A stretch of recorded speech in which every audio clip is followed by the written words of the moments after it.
Thanks for checking out this movie review video. This is for the 1968 giallo film Deadly Inheritance, and the title points a lot to what's actually going on in the film. It's all about family squabbling over inheritance and one person's main plan to get all of that inheritance, basically. So I do think there was a decent twist in this one, but I will get to that as I work through this. Like I said, this is from 1968. I watched this on Giallo Realm, which is a channel on YouTube that has a ton of Giallo films just on there for free. I was going to review the film Ombre, but started watching it and realized it's all in Italian with no subtitles, so had to skip that one and went to Deadly Inheritance. I'm going to need to be better about screening those ahead of time. This one's directed by Vittorio Sindoni, who also did films Devil's Hill, The Girls of San Ferdinando, My House is Full of Mirrors. Those are some films. This is written by Sindoni as well as Aldo Bruno, who doesn't really have any other English language credits, and Romano Migliorini, who also wrote scripts for Terror Creatures from the Grave. That sounds fun. Bloody Pit of Horror, Night of the Devils, and Mario Bava films Kill Baby Kill and Lisa and the Devil, which are two films that I really enjoy because I'm huge into Mario Bava in the first place. My favorite director, definitely my favorite director of all time, is Bava. This film is also known as The Killer Has Clean Hands. I mean, obviously, Deadly Inheritance makes more sense for what's actually at play here, so The Killer Has Clean Hands, weird. Crazy music to start this film. I didn't see the xylophone in that music coming either. That was an interesting choice, but cool. I mean, overall, I like the music in this film. I thought it was pretty well done. It fits into the whole giallo subgenre, and yeah, it's a fun time. Really enjoyed the music on this one. There's some other things I don't really like that much about this film. Like, as far as giallos go, like, it's not bad, but it's not that great either. I do think it brought the quality up a little bit with the twist in the end. Actually, I did not see it coming. So yeah. What was Oscar doing with the pickaxe on the train tracks? And it seemed he knew when the train was actually coming based off him checking his pocket watch. Yeah, so I don't understand. I guess maybe the whole insinuation with him checking his pocket watch is that he would know which side of the track he could be working on at that point, because he had a hearing aid issue, we find out at the very end when Jeannot's revealing that he set him up to be killed and everything, and that he had damaged his hearing aid in essence, and then he changed the track so it would come towards him and kill him, because it was supposed to go down the other track. So I assume that Oscar believed that he could work on that one track because that particular train would be going on that other track, and that's why he was checking his watch to see when it would be going by. But the main question remains, what is he doing with that pickaxe? Like, it literally looks like he's just standing on the track, just like breaking up rocks that are already broken up on the tracks. Like, I don't know. If you know, or if you have a theory, put it in the comments, because I would like to know. I don't understand what he was doing. It just seemed like one of those things where, like, the director's just kind of like, look like you're doing something. Anything, you know? All the talk about Oscar being broke made me believe he was potentially killing himself at the time in order to get life insurance for his family. That ended up not being the case, although we do find out that he actually had a bunch of stocks that he had sold, and it turns out he did have a lot of money, which everyone else in the family did not know about, because at this point, they're all pretty destitute. Even though they're living more of like a high-class lifestyle, they're living beyond their means, and that's why you end up seeing Leon and Simone going to get loans from the same person, because they got to keep their habits going. You just know that all of Oscar's money being held for Jeannot is not going to go over well with the other family members, and you're supposed to assume that based off how contentious things become and the looks people give.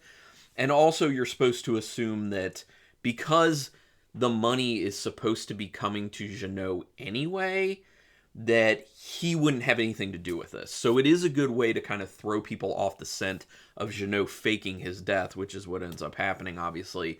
And, well, also he killed Oscar, then faked his death. So you don't think down that track, pun intended, because you're so focused on all the other people who are not going to be getting any money And in your mind as an audience member, what makes sense most as the motive is greed, is wanting to actually get that inheritance and not being happy with the fact that Jeannot is supposed to get all of it. And you also end up finding out at the very end that Jeannot had basically kind of talked Oscar into. Actually, I don't know if he talked Oscar into making him the sole heir of that inheritance, or if he had just heard him say it and then was like, okay, now's the time to get rid of him because I'll take that money. I love the dance party scene in this. I believe that is Jules, the guy Jules, his club. That dance scene party was so good because it's the largest gathering of awful dancers I think I've ever seen in a film. Like, seriously, watch that scene and like really focus on looking at a bunch of different people and their dance moves. I mean, I can't throw too much shade on that because I am not great at dancing. Yeah, terrible. I would say terrible. I'm terrible at dancing. They are also terrible at dancing. But it's just funny because usually when it's caught on film, like the dancing's not bad. It's either good or decent. But with this, it's like everyone can't dance. It's awful. So I just thought that was funny. Jules sleeping with Simone doesn't seem like a big deal since Natalie says her relationship with Jules is purely financial. So it does kind of make you question, like, does Natalie suspect or know that Jules is cheating on him with Simone, because she doesn't really seem to care when she's talking to the other person. I forget who she was talking to, saying, oh, our marriage is strictly financial. Like, I don't even love this guy, basically. I'm just with him for his money. So even if she doesn't know that he's cheating, she wouldn't care. So right there, I immediately assume, well, Natalie's not really going to be a suspect for any of this because, she's still married to Jules, and maybe it could be an instance where Jules tries to get rid of Natalie so that he can then marry Simone, but that didn't come into play. Actually, Natalie gets introduced and then she's just kind of like dismissed pretty quickly, actually. So both Simone and Leon go to the same guy for a loan. This is one cash-strapped family.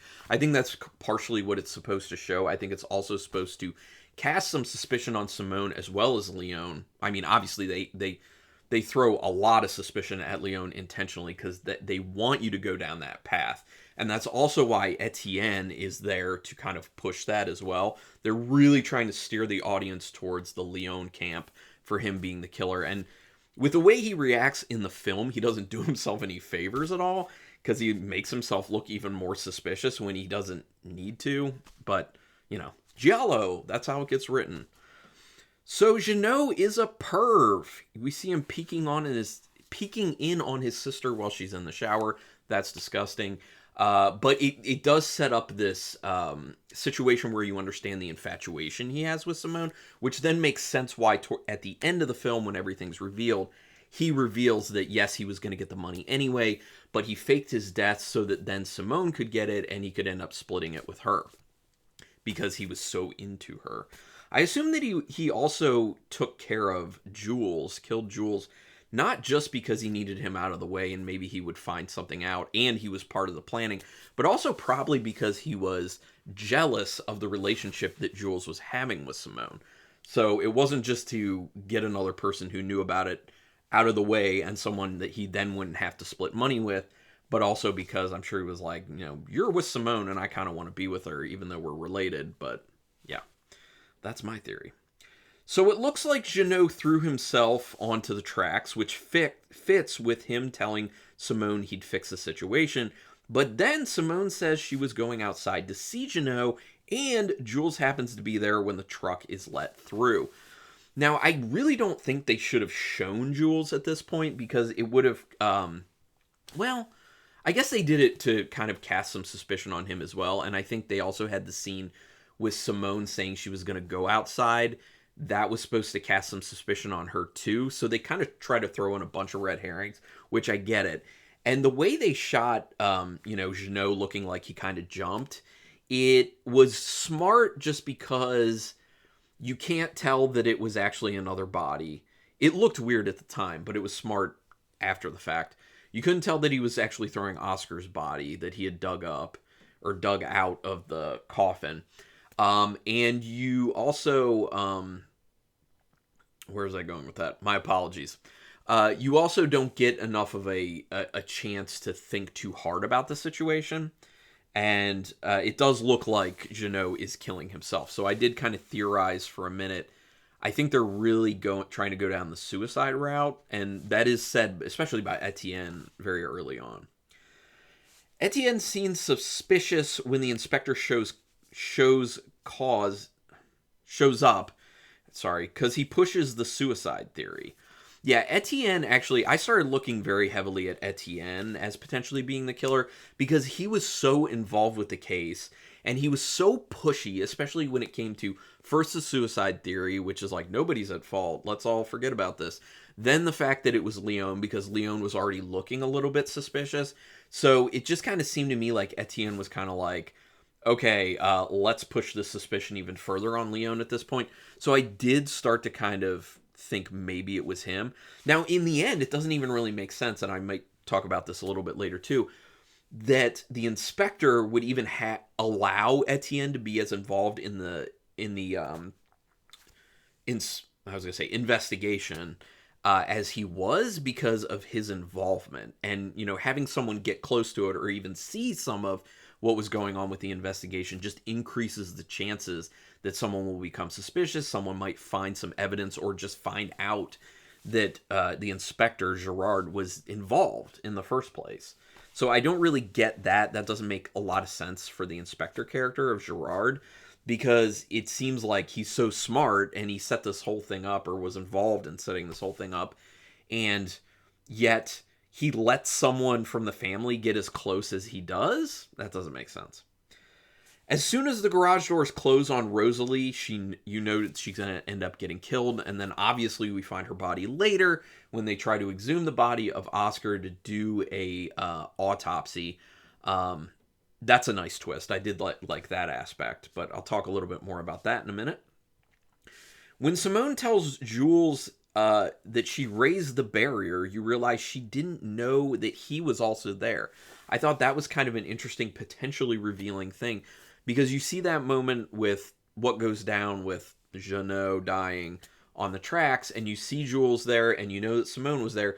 Well, then later Simone is saying, oh, I raised the barrier, and she's telling Jules. Now, that would insinuate that she didn't know that Jules was there, which makes sense because we find out in the end that Jules was involved in this whole plot with Jeannot. So that was an interesting little tidbit that they throw in there. When you see Jules talking to someone off screen, you know he's about to get killed. That's very common in giallo films. When someone's talking to someone off screen and they're intentionally not showing that person, they are probably the killer. Most definitely. Etienne goes pretty hard at Leon when the inspector is around, and it makes you think that he's forcing the focus onto Leon, just kind of reiterating something I said earlier. And finally, the inspector actually does start to press Etienne a little bit. So I assume at that point that he was kind of conflicted, because Leon looked like a really easy scapegoat for him at that point, but Etienne was pushing so much that he then starts to question Etienne, and I'm wondering if he started doing that to try and make Etienne back off a little bit and be like, oh, well, now he's thinking I'm looking a little suspicious, so maybe I should kind of distance myself from this, let him do his thing. So I don't know if that was what was at play, but it goes back further to my questioning from earlier, which is, why would he even let Etienne get as involved as he is at all? That makes no sense. Leon running when Rosalie's body is found is unbelievably suspicious, but you know what else? Pushing theories again like Etienne is also suspicious, and he also starts to act pretty stressed out. So these are more of these, red herrings that are being thrown out there to further get people off of the Jeannot, not even Jeannot. Like, there were 3 people involved with this whole plot, and I don't even think they needed to go that hard at red herrings in order to keep people from guessing Jeannot, because it was a smart enough plan in the first place that people probably weren't going to guess it. They sure spent a lot of time on Leon running from the law. That the film got pretty slow at that point when Leon is trying to run from the law. I think they way overdid that, but during this time period, I think they were really stretching films to kind of hit that 1.5 hour mark. Because if you watch enough giallo films, you'll notice that they're all about an hour and a half. Some go a little bit longer, but never shorter than like an hour and 20 minutes. Oh, geez. Leon saying he ran because he's afraid is pretty unintelligent. You you only look more like a killer if you run as soon as your wife's body is found. Also, he wasn't even upset or surprised. That's the biggest issue here.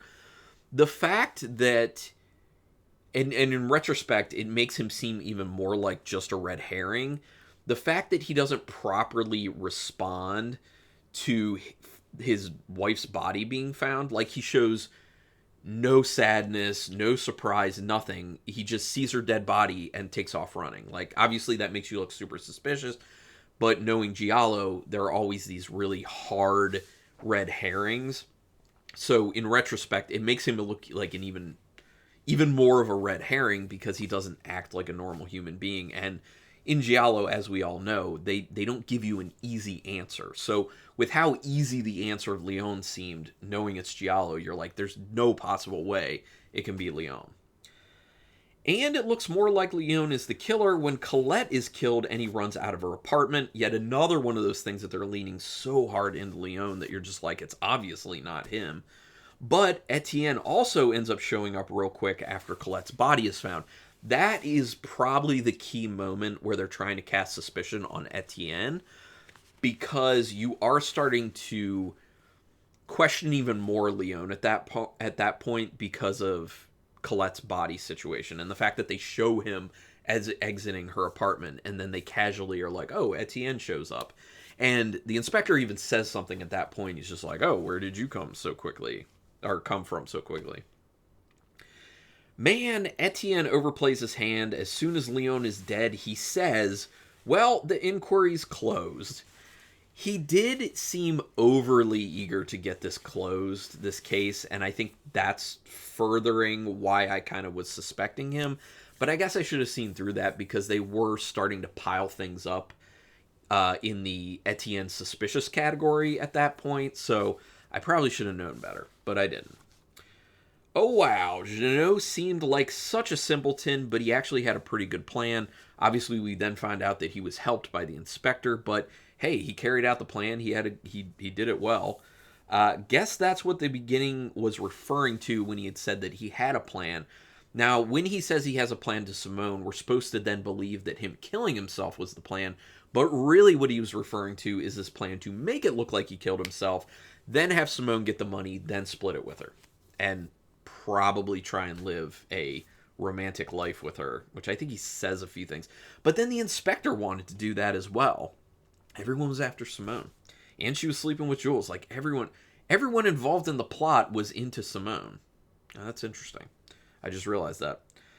And another surprise when there's the reveal that Jeannot killed Oscar. I like that, because I thought it was over at that point. I was like, oh, that's a good twist. And then the extra twist of Jeannot setting up Oscar's death. I was like, oh, wow, okay. Then another one when you find out that the inspector was involved. So it was twist, and I'm like, okay, good. Second twist, and I'm like, oh, okay, that's nice. Third twist, and I'm like, you really didn't need to go this far, but I appreciate the effort. Good job. So that's what made me like the film even more. Like, coming into right before that reveal of the first twist, I was like, especially because a lot of the pacing issues. The kills suck. The kills are not good in this film at all, and that's one of the things you really look for with Giallo, at least I do, is I want to see really good kills, and they're not there in this film. But the twists were good. So why did the inspector decide not to kill Etienne if he then tells Simone to shoot him?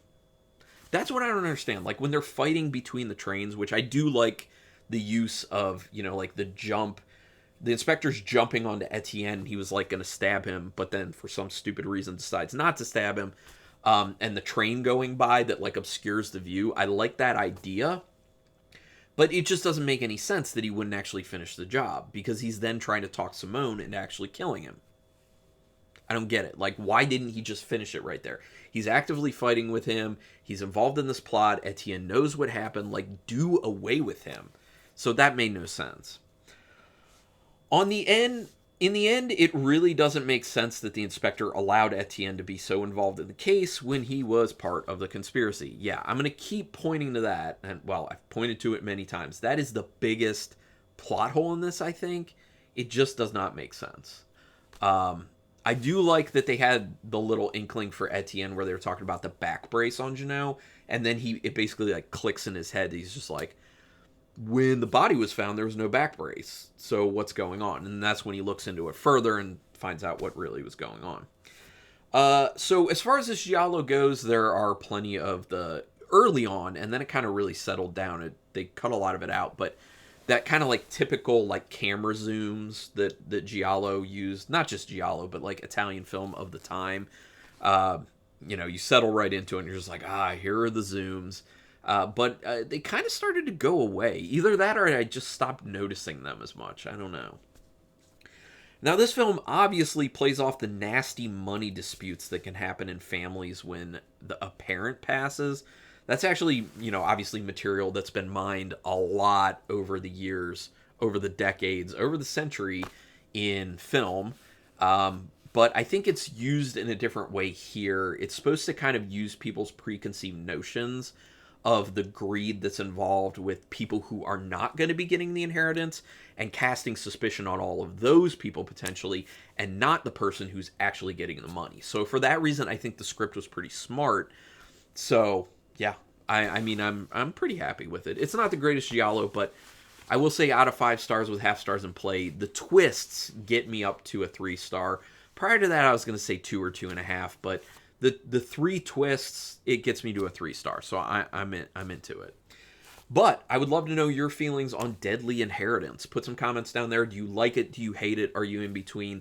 Anything that you see in the film that I haven't talked about, we can talk about that. Or if you just want to talk about giallo in general. Also, if you love giallo and you like these reviews, you like what you saw here, I have an entire playlist on my channel for giallo films. I think I'm around like 70 at this point. There's a lot. So you can enjoy that. Also, do me a quick favor and subscribe to the channel. If you haven't already, well, first of all, if you have already, thank you very much. That's amazing. If you haven't, please do so, because that is your way to repay me. It is quick, painless, costs you 0 money, and literally keeps me motivated to keep doing these. At this point, I'm not making money on this or anything. I'm just using this to kind of build a nerdy horror community, because where I live, I can't really talk nerdy like I want to with people about horror, especially giallo. Like, people around me don't even know what giallo is. So finding you people is awesome, and that's why I like talking in the chat, and that's why I like it if people subscribe. But regardless, I really do thank you for taking your time to watch this video, and until next time, keep it brutal.